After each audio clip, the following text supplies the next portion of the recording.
Sui yo soy watashi wa nanu ni go sum. I am Chris, and this is Chris in English.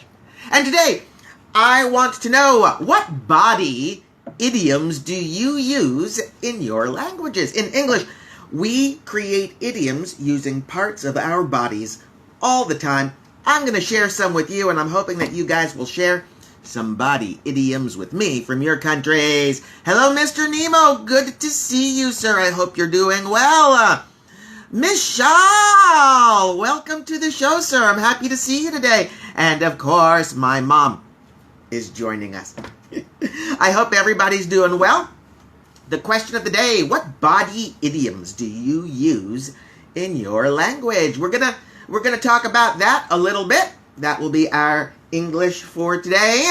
We're going to talk a little bit about the presidential election. Did you know that we are about 7 weeks from the presidential election here in the United States? And this is the time in the election when it starts to get exciting, when we really start paying attention and everything starts shaking up.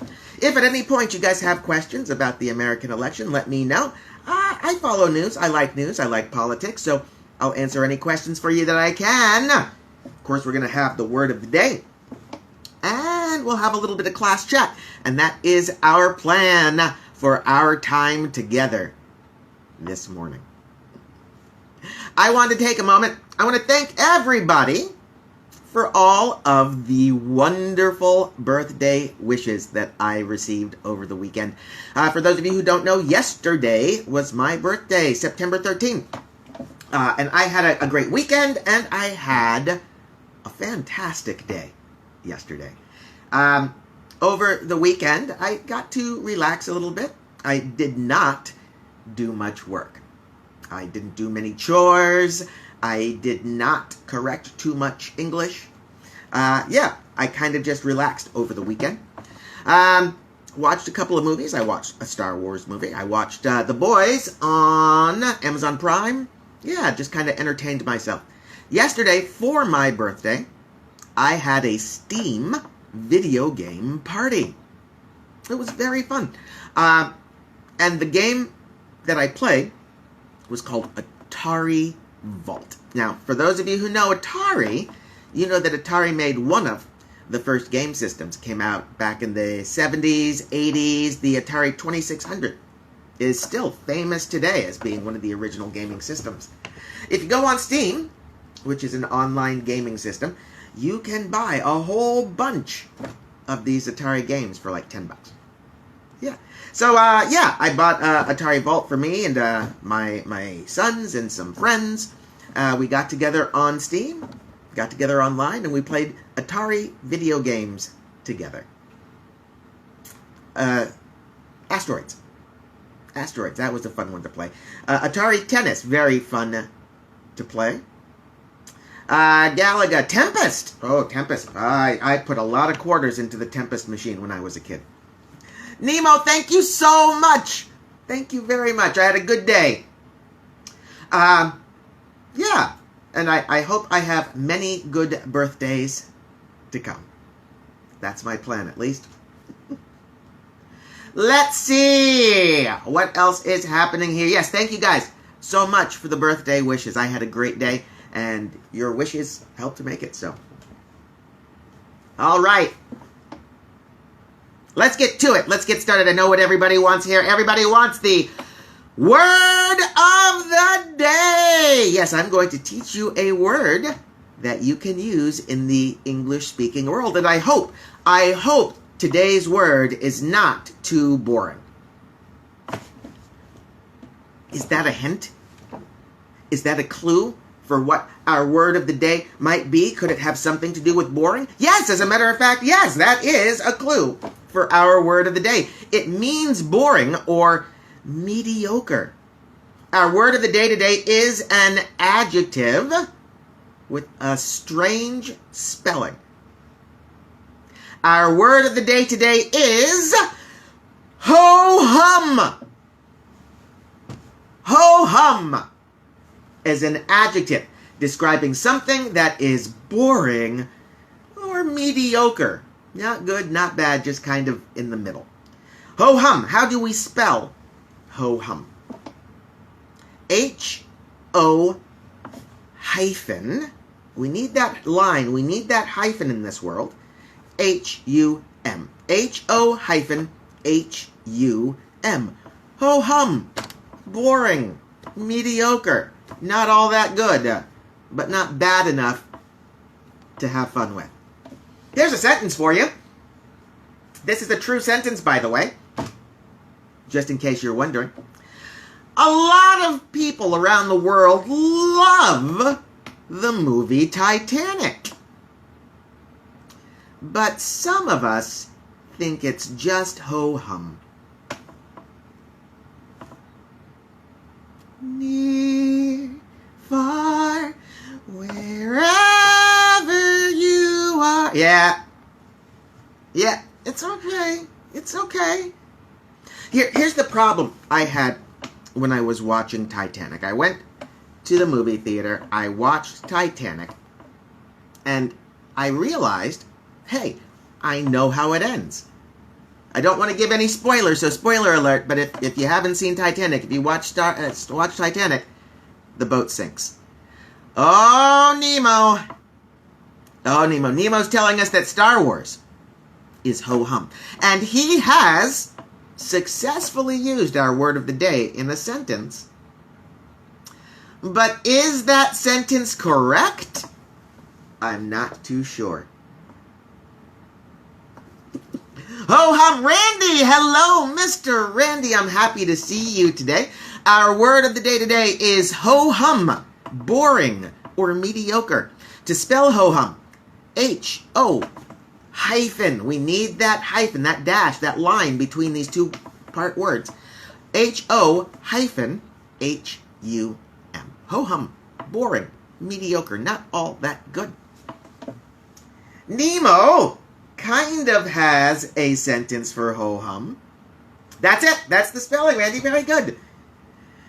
Nemo has a sentence for ho-hum. I don't think his sentence was a perfect sentence, saying that Star Wars is ho-hum. Nemo. I was having a ho-hum day when all of a sudden I met Mark Hamill, who plays Luke Skywalker in the movie Star Wars, Nemo. That's my second sentence. That was my second sentence showing our word of the day. But no, Nemo, you had to come up with a sentence about Star Wars being ho-hum.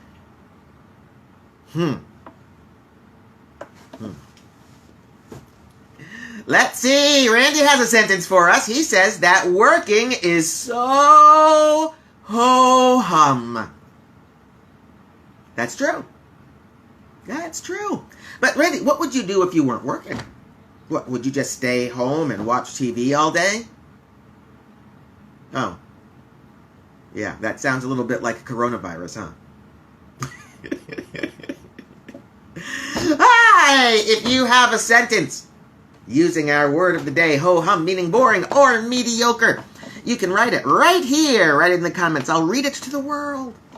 If you don't want to write it right now, you can wait until this is posted on Instagram. Leave a comment there. Wait until it's posted on YouTube, and you can leave a comment there. Randy's telling me something. Randy is saying that working is ho-hum, and if he didn't work, he would enjoy his life.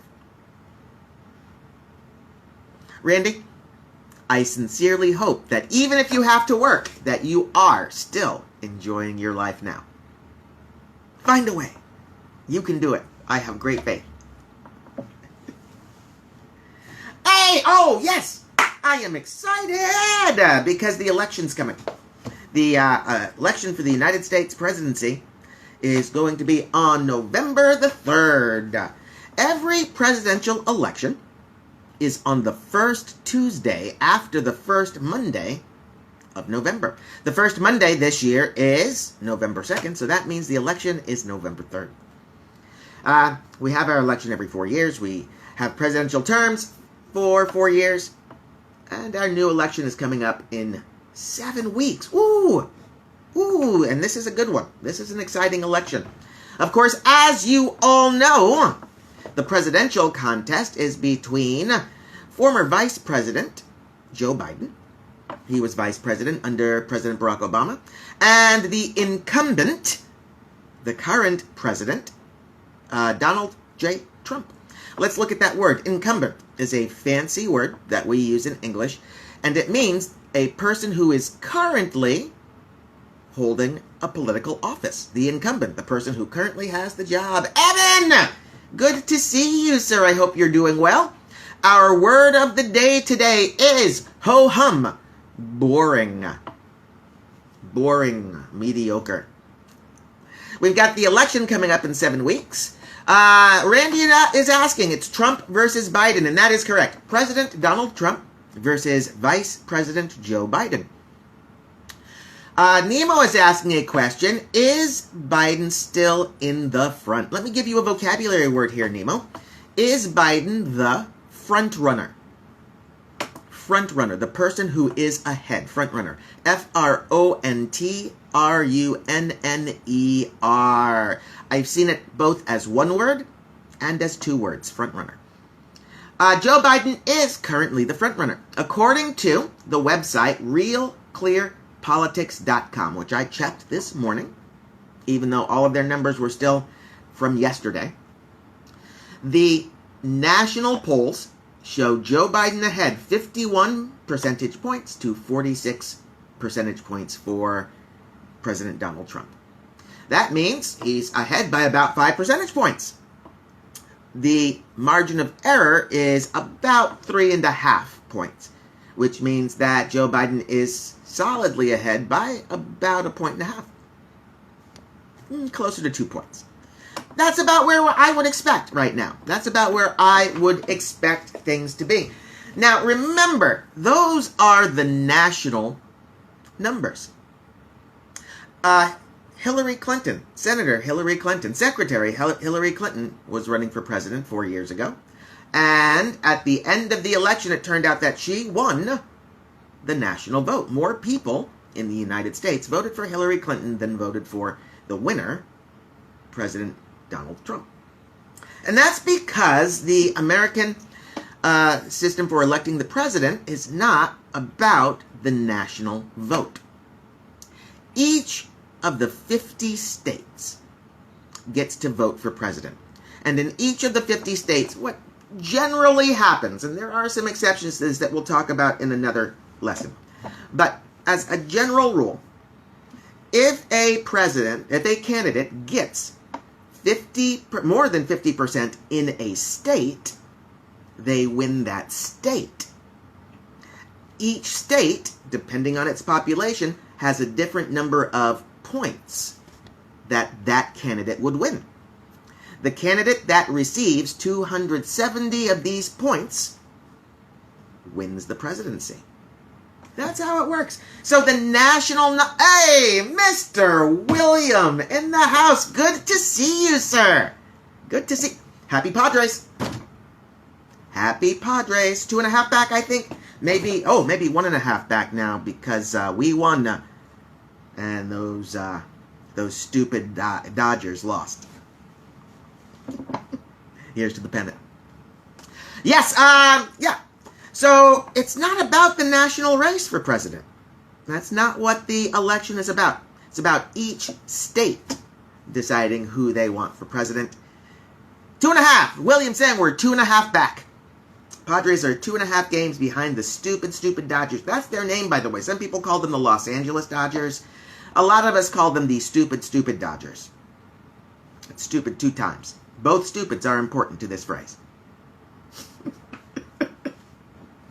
Nemo is saying, if you had the chance to change the election system, what would you do different?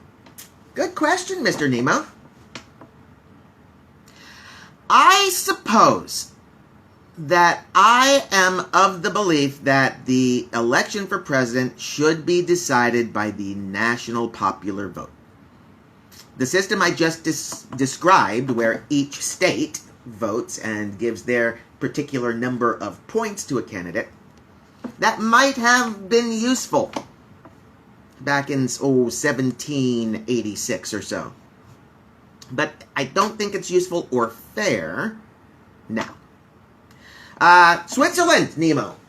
You know, I admire Switzerland for many reasons, but one of the things that I admire about Switzerland is that they have direct popular vote for so many things. I don't know, people not from Switzerland, I don't know if you know this, but in Switzerland, it's a true democracy. If you want a stop sign on the corner of the street, you could put it up for vote, and people would vote for it. Direct democracy in Switzerland. The United States is a republic. We vote for our representatives who then make decisions for us. If I could change one thing, I would probably change the electoral college system. I would change it to a popular vote system. I think a lot of people, William's saying that he agrees. I hope he's agreeing with the electoral college system and not that the Padres are playing so well, or maybe he agrees with both. 7 weeks until the election. 7 weeks. I will answer any questions that you guys have. Leanie! Hello, Leanie. So good to see you. I'm glad you made it to the show. Our word of the day today is ho-hum. Ho-hum. H-O hyphen. We need that hyphen. H-U-M. It's an adjective and it means boring or mediocre. If anybody has questions about the election, let me know. I will be talking more and more about the election as we get closer. And I'll answer any questions that you guys have. William is saying, yes, no more electoral college. Not necessary. Obsolete. Old beyond usability. Obsolete. Hey, body idioms. Idioms are great. Idioms are something that you have to learn if you want to sound like a native speaker. Not just in English, but in any language that you want to learn. You should learn the idioms because those are the expressions that native speakers use to communicate. So what is an idiom exactly? Well, an idiom is generally a phrase that does not translate accurately to a different language. If you take the idiom and you break the words apart and you directly translate those words into your language, you will have a statement that does not make sense at all. An idiom. Oh my goodness! Who is that? Bishon! Bishon! Good to see you. I'm glad you made it to the show. We're talking about body idioms today. Our question of the day: what body idioms do you use in your language? We use so many body languages in English. I only have a few to share with you today. I have 10 to share with you today. But there's so many more. So many more idioms, so many more categories of idioms, so many more body idioms. Which really is a no-brainer. No-brainer. Well, our brain, of course, is a part of our body. A no-brainer. No-brainer is an idiom that we use in English to mean that something is so obviously true, you don't have to think about it. It's a no-brainer. Nemo was saying earlier that Star Wars is a ho-hum movie. Is he wrong? I think it's a no-brainer. Obviously true. You don't have to think about it. A no-brainer. Blink. See what I just did with my eyes? That's called blinking. To blink. We do it with our eyes. To blink. Lights sometimes blink. But what about the idiom on the blink? On the blink is an idiom, and it describes a machine that's not working properly, or that's working sometimes, or that works unpredictably. If something is on the blink, it needs to be fixed. It needs to be repaired because it's broken. That's a body idiom, on the blink. Am I keeping you on your toes? Ooh, on your toes. There's another body idiom. On your toes is an idiom that we mean to be alert, to be ready for action. And when I think about to be on your toes, I think about basketball. When I was in school and they were teaching us the game basketball, they always taught us, stay on your toes. Don't lean back on your feet. Stay on your toes, because if you're on your toes, you're ready for action. On your toes, that's a body idiom. If you already knew that, if you knew that idiom, you should give yourself a pat on the back. Back is a part of our body, of course. A pat on the back talks about public recognition for doing good work. Sometimes other people give us a pat on the back. Nemo, your sentence about Star Wars being ho-hum might not be accurate, but you wrote a sentence in English. Good job! I give you a pat on the back.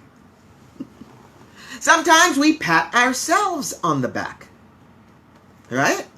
I woke up before my alarm clock this morning.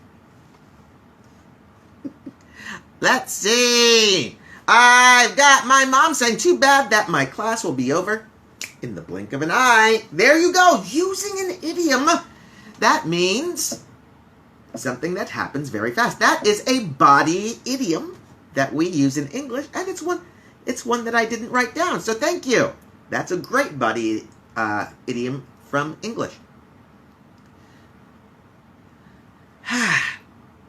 Sometimes we get frustrated.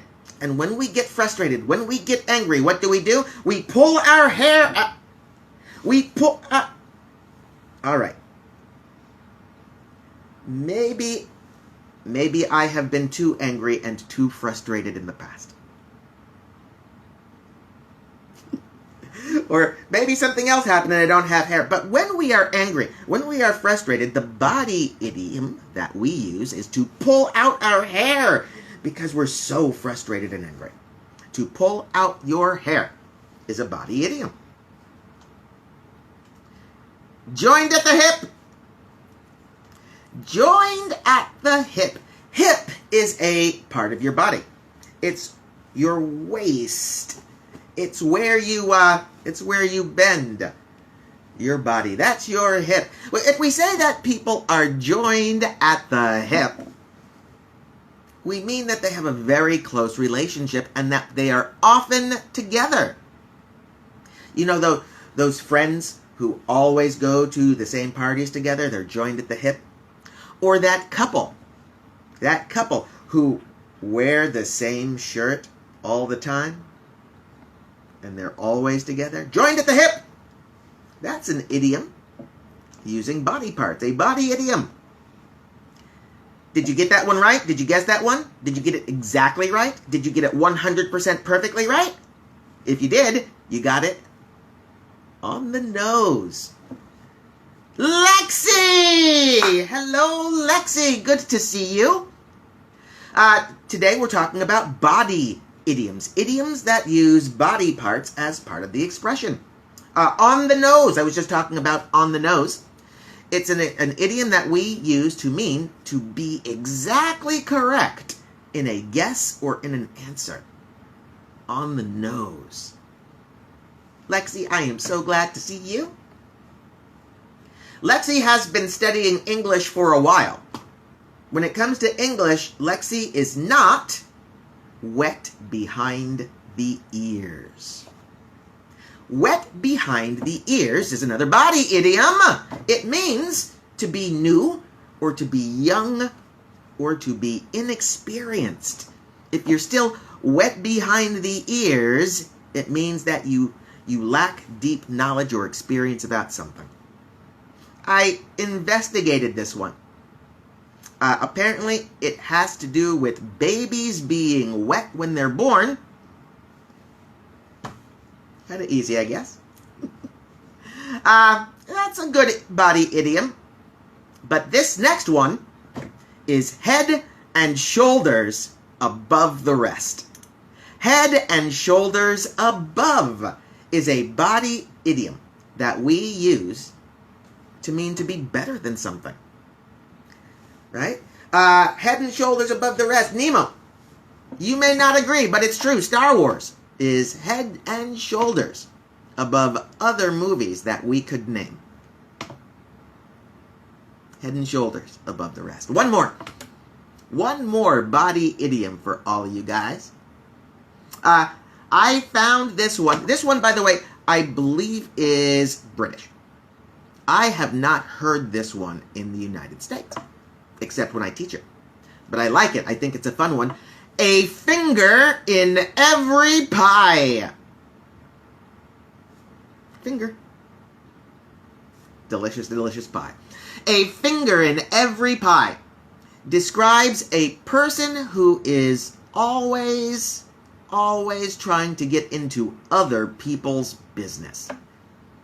You know that person who keeps asking you about your health even though you don't want to talk to them about your health? Or you know that person who keeps trying to get you to talk about your finances even though you don't want to talk about that with them? You know that person who gossips about other people? They have a finger in every pie. If you ever see me with a pie, and remember, I love pie, so if you ever see me with a pie, please do not put your finger in it. Thank you. Idioms. Idioms are expressions that we use in English to communicate specific ideas. Idioms do not translate directly into other languages. Idioms are often separated into categories. For example, body parts. Got William, he's saying that, yeah, finger in every pie, very British. Very British. Maybe next time we'll splash out for some more British expressions. What body idioms do you use in your country? What body idioms do you use in your language? Or maybe you've heard a body idiom in English that you're a little confused about. Let me know. I want to be helpful to you. Or we can just talk. Anybody have any questions for me? It can be about English. It can be about idioms. It can be about the presidential race. I'm ready to talk while I drink my delicious, delicious coffee. That's good coffee. Any questions out there? All right.